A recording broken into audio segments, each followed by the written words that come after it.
Thinking about the life of Kit Carson, an important notion to keep in mind is that of historical presentism. Presentism means judging historical actors by our present way of thinking about things, whether about race, class, and gender, or just in terms of how different groups of people relate to each other.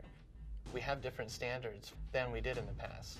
But with Kit Carson, we really get an interesting and kind of extreme example, I think. As a mountain man, he was one of the first Americans to enter what was then Mexico and then eventually became the United States.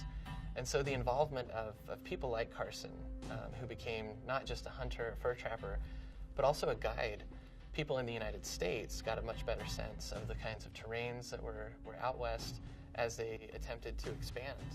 Although he was illiterate, Carson spoke multiple languages, and he was able to use that to further relations at times with different Native American people. Now, that said, I think it's very important that we not let him off the hook because of his role with the Navajo Long Walk. It is true that he was personally conflicted about the Long Walk. However, his intense sense of duty to General Carleton led him to accept the orders.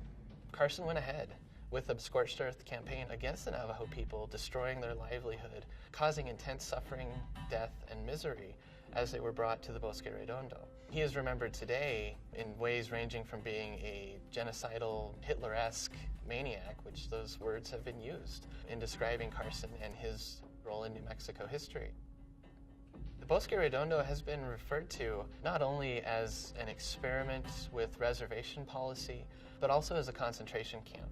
Both the Mescalero Apaches and the Navajos were sent to the Bosque Redondo reservation, and although they were able to go back home by 1868, they will forever remember Carson in that more negative light.